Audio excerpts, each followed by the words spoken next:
And here now is the man who is helping lead us into the future and bring it about, Housing Industry Foundation President Steve Sullivan.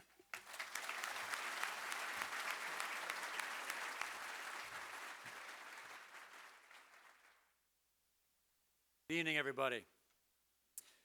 Thanks so much for coming.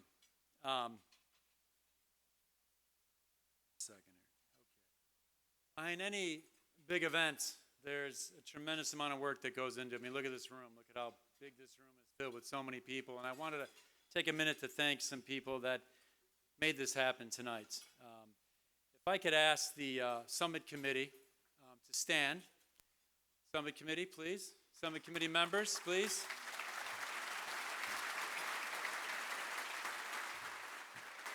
Thank you. Particularly want to thank Terry Stinson and Leslie Kish. They have been volunteering for this event for many, many, many years. And without them and without the committee, we would not be able to make this event happen. It's quite an honor to be here.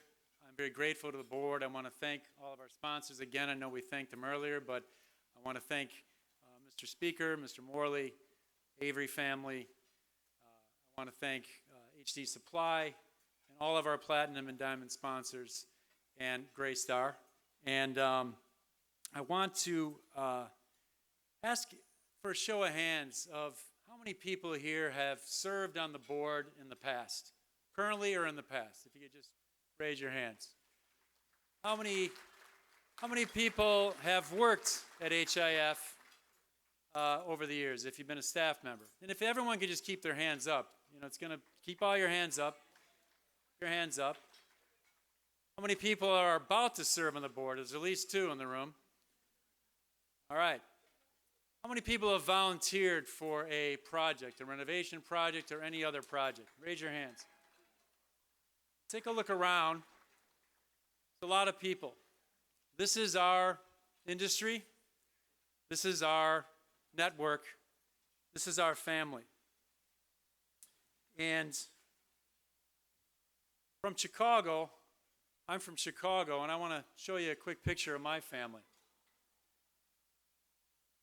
There's a nice mid-60s Rockwellian picture, Norman Rockwellian.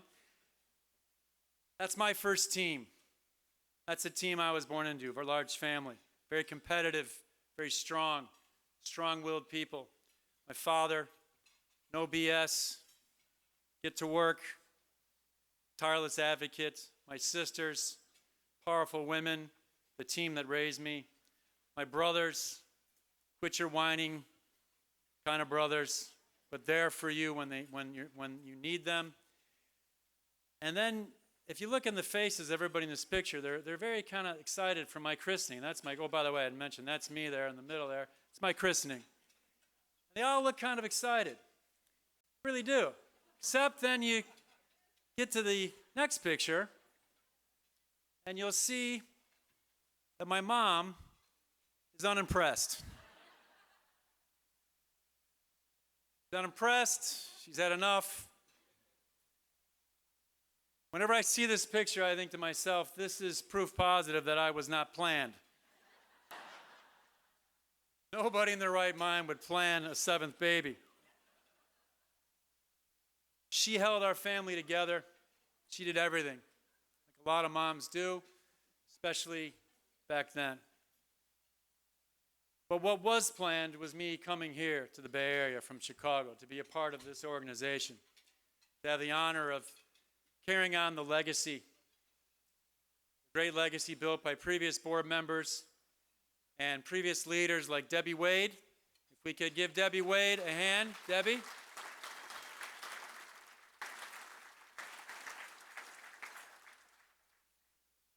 And Maida Townsley.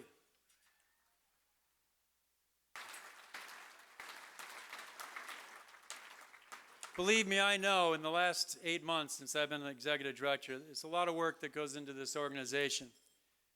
But it is an honor. All the stories that you heard today, the people assembled in this room, You saw in the video that it said over the last 30 years we've helped prevent 20,000 individuals and families from falling into homelessness. 20,000. We've renovated over 100 shelters, over $4 million of market rate worth of renovations. We, as Jamie mentioned, launched a new program that's helping working families with an emphasis on teachers and nonprofit workers. How do you do that? How is that possible that a staff of 2 or 4 can do that? And why should we do it? Rod Standard was mentioned earlier, and I'd like to show the slide of Rod Standard. I think this is the why. There's many reasons why, but for me, this quote motivates me. I found it digging through some HIF stuff when we were doing the luncheon a few months ago, and he basically sums it up. It's very difficult to spend any time thinking about anything else if you don't have a roof over your head. So that fear, that anxiety, it's very real. I've never experienced it. The work I've done the last 20 years, I've helped folks that have experienced it, so I've tangentially have known what it's like. But I've never experienced that fear and anxiety of a mother or a father. Where are we going to live? Where are my children going to go? Or a professional, I can't keep this commute up. I can't. I've talked to many of you and said that you're having a challenge hiring people. It's a challenge for everyone. But that anxiety and that fear, it's hard to think of anything else. And I think that the way we get to these results matters. And I want to spend just a few minutes talking about how this program operates for those of you that don't know, but also to illustrate the power of this program. Our emergency housing program, which we said has helped over 20,000 people stay off the streets. This is a picture of Ines Atana, my program manager at HIF. Ines runs all of our programs. She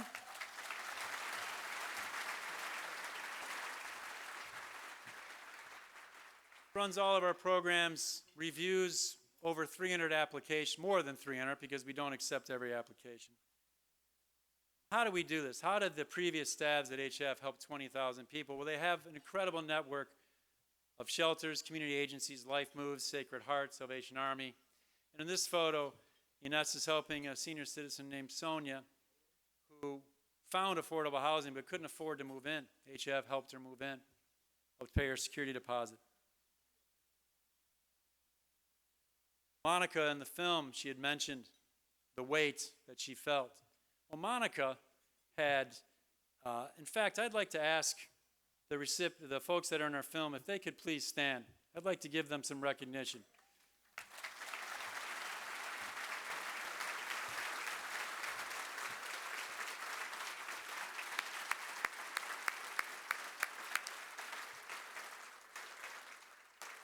Thank you for coming.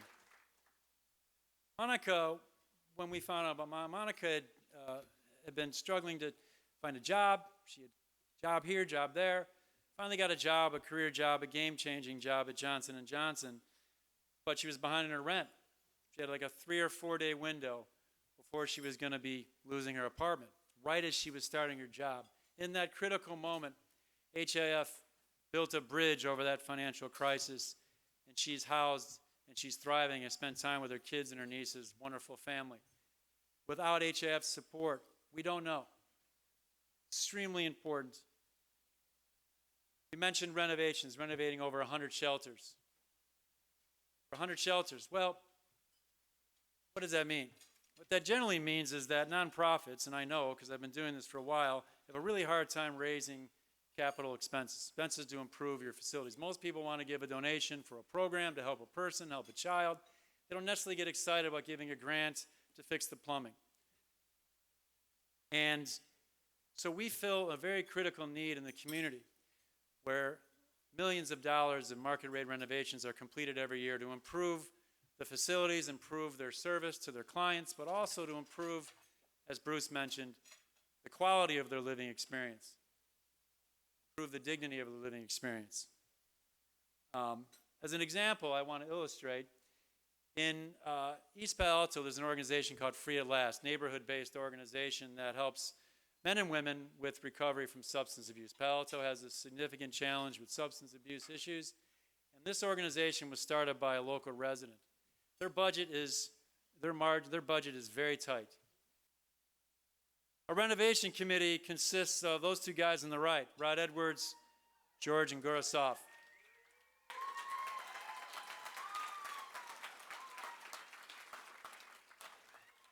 They review all the applications. They visit the renovation sites with me. We create a scope of work. Rod asks a lot of probing questions. He says, what's your wish list? What's your must list? We put together a list of scope of work. The guy on the left, that's Chris Wojcik from IBI. I have him in this picture just because I think it's a really cool picture. And he's a great guy. He tells me like it is all the time, and he works his butt off. IBI has committed a lot of resources, as many of the organizations have in this room. And then, once we get the application, we reach out to our board and our network, and we ask, are you interested in this project? Well, last year, Equity Residential was very interested in this project, led by Mark Tremaine and Bobby Trin here tonight. They come out to the site, and we do another meeting. We do another walk through the site. He puts together volunteers from his organization to come and do the painting and kind of the celebration service day. But to get the heavy lifting work done, this is who they brought in. They brought in BKB Construction, M. Rizzo, Arborwell, DK Commercial, Pine Cone, Quartz. Danny came and shot some pictures. Sherwin-Williams and Commercial Fire Protection came out, and we renovated the exterior of this house, renovated the landscaping, put an irrigation system, artificial turf, low maintenance plants. And in a shelter like this, why that's critical for many reasons, aside from improving how the men feel when they're in there, many shelters in our community are located in residential areas. So they need to blend into the neighborhood. They need to be a part of the neighborhood. They can't stand out. They already have a stigma on them. They need to blend in. And so for that reason, it's critical as well. And one of the managers that works there was once a resident. It was such a powerful experience with all those volunteers and all those vendors coming out. It said, this restores our faith in the community and each other. Now, I didn't ask him to say that. That's the email he sent me. Because the men felt so valued. These are men that are in the mid-stage of their recovery. They are starting to work again. The next stage, they'll be living on their own. So in this mid-stage, it's very important that they have a great place to live. You know, the staff can work and deliver this work in a way that's reflective of the dignity of the men that are living there. And this is what the house looked like on the exterior. I can't show you all the pictures, but this is what it looked like when they were finished. Beautiful. Beautiful.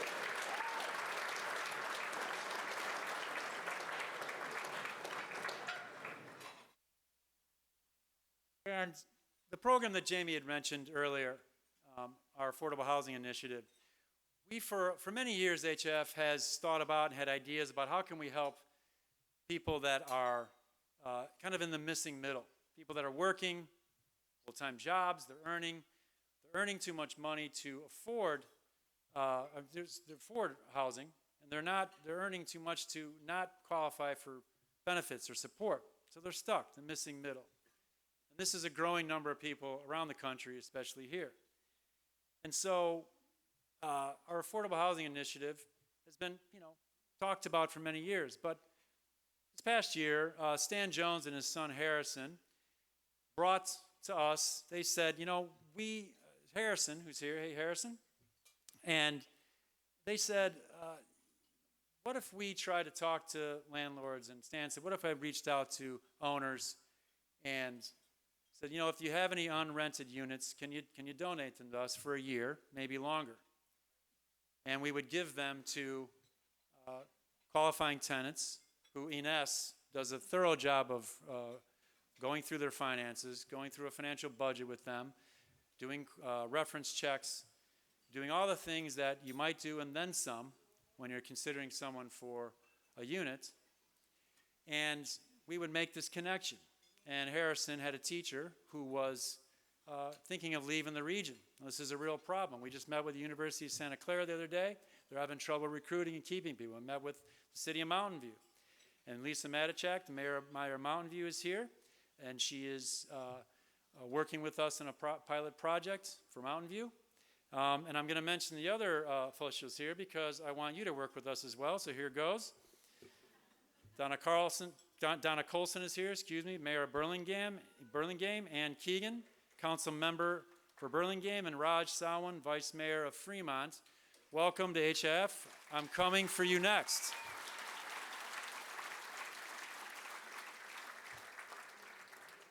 And Stan reached out and he recruited this list of organizations, some of them on our board, some not. They donated over 40 units for our pilot program. Yes.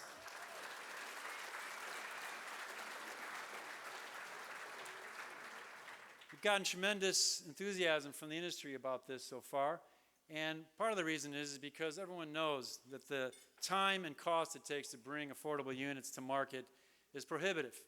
A lot of people in this room know that. This model that we have, we think, is very scalable.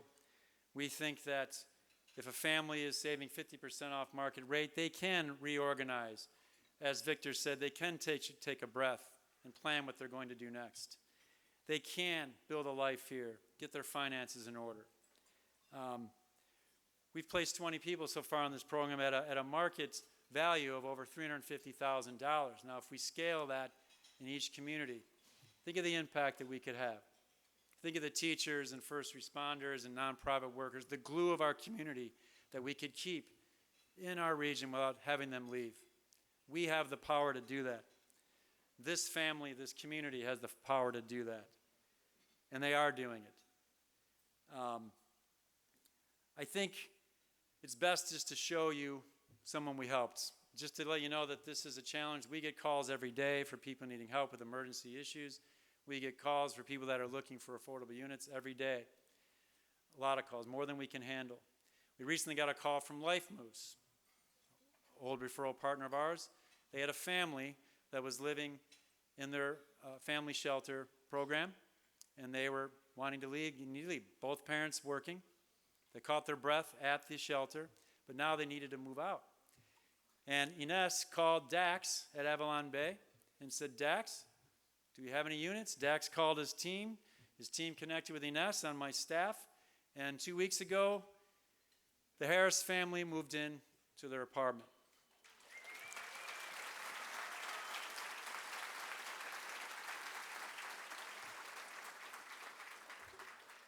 We got an email from Keisha and Cardell Harris, and the email said, how's it going? And they said, great, very appreciative.